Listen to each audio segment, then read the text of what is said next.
Қайырлы күн достар, менің каналыма қош келдіңіздер. Бүгін біз өте дәмді тіл үйіретін тағам дайындаймыз. Ол үшін бізге тауықтың аяқтары керек. Жақсылап жуып аламыз, ыдысымызға саламыз және оған тұз қосамыз. Және де қара бұрышымызды қосамыз. Және бізге осындай аджига керек болады. Өз қалауларыңыз бойынша 1 немесе 2 немесе 3 қасық қоссаңыздар болады. Мен 2 қасық қосамын.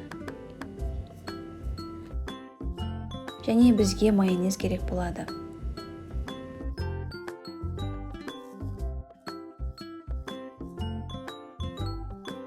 Барлығын бір келкі болғанша араластырып аламыз.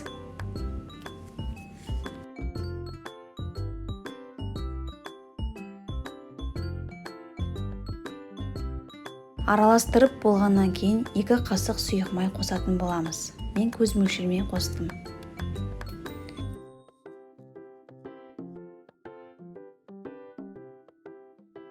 Екі-үш чеснокты турап қосатын боламыз.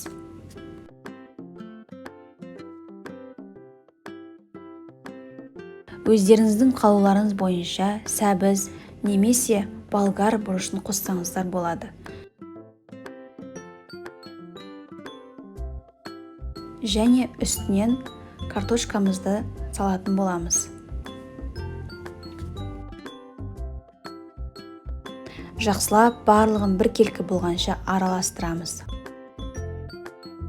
Араластырып болғаннан кейін тағы да 2-3 қасық майонез қосамыз.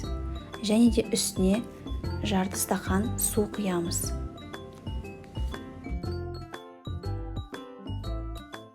Пергаментімізді подносымыздың үстіне төсеп, дайындап аламыз. Сіздерде пергамент болмаса, фольга төсеулеріңізге болады.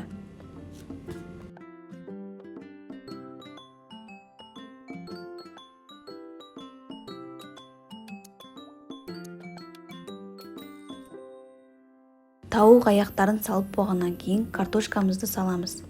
Және түбінде осындай суы болуы қажет. Сонда құрғақ болмайды.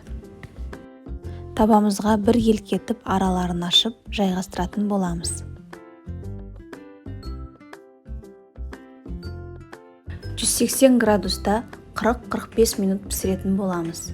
Өздеріңіздің пештеріңізге байланысты. Алдын ала қыздырып қойған пешке салатын боламыз.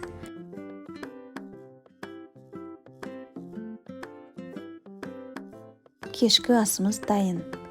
Егер де сіздер қызартқанды ұнататын болсаңыздар, мен сияқты 10 минутқа қойып қызартып алсаңыздар болады. Тез әрі дәмді дайындалатын тағамымыз дайын. Міне көріп тұрғандарыңыздай құрғақ емес, ішінде сорпасымен пісіп шықты. Барлықтарыңызға ас болсын, сіздермен болған мен қымбат.